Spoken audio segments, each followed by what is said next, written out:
I'm Dusty Swartzel, and I was a Zeta at Lander for Iota Omicron probably 12 years ago, because I'm 36 and I graduated in 1999, so it's been a while.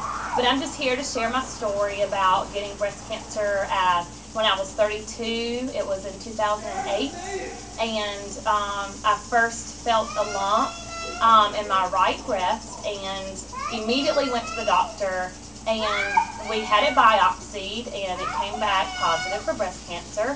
So my husband and I decided to take the aggressive route and go ahead and do a double mastectomy. I did chemo, and I didn't do radiation, just chemo, and lost my hair, did all that good stuff. When I got breast cancer in 2008, my kids were 2 and 3. My son was getting ready to turn 4, so I was real concerned about my appearance to them, because I was their mommy, you know, long blonde hair and very active, because we're a very active family, kayaking, running, hiking, and my biggest fear was them seeing me sick. So I'm gonna start crying now. When my husband shaved my head, my biggest thing was my son would come into the room and sleep with us at night, and I didn't want him to wake up and see me with no hair, because he didn't know I was going to lose my hair. So when my husband shaved my head, I put on a stocking cap, because it was winter. It was like January or February, and my son came in and just looked at me and took my stocking cap off, and he rubbed my head and he said, just leave it off, Mommy, I love it. So from that day on, I didn't care what I looked like. I didn't care about my appearance, because my children were happy with the way I looked. It didn't bother them at all. So at home, when I went to work, I would wear my wig, but at home I would take it off, and they didn't care. They loved it. They talked about it. They rubbed my head. They would wear my wig. It was just, for them, I was taking medicine that made me lose my hair. They didn't know, you know, it was a real serious illness. And when I had the double mastectomy, they didn't realize. They just saw all these tubes on me. They thought were so cool, and my husband never once said anything. And when we thought we had beat it, I mean, we prayed about it all the time. Of course, we're very you know, religious and have faith in God, and we knew we could get through it. And so all we did was just, you know, pray, and we knew we'd get through it.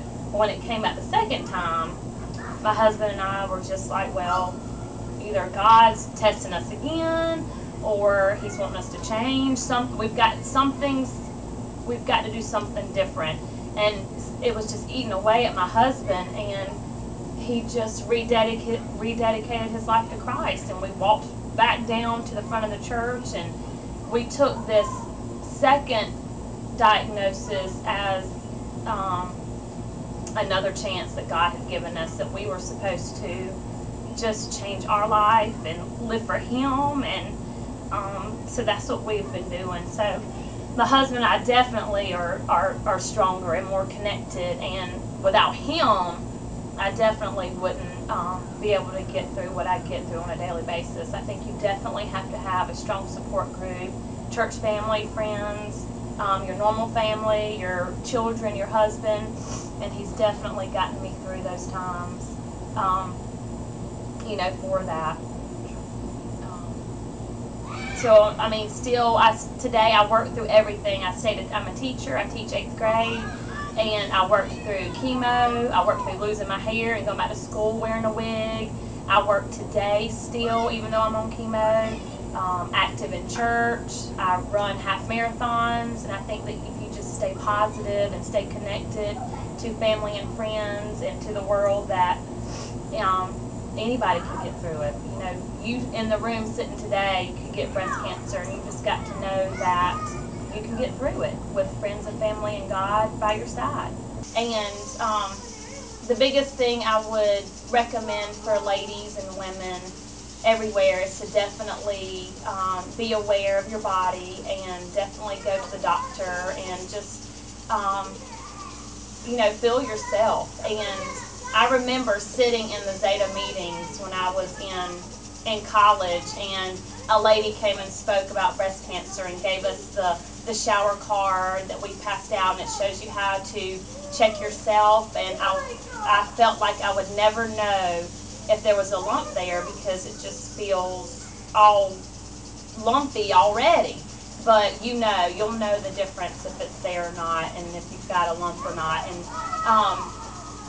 And it's spreading like crazy. 1 in 8 women have it, and it's getting worse and worse. So I'm thankful for Zeta and what Zeta stands for, and giving money to Susan G. Komen. It's our philanthropy, and it's amazing the support that Zeta gives to women who have breast cancer, and I'm thankful for that.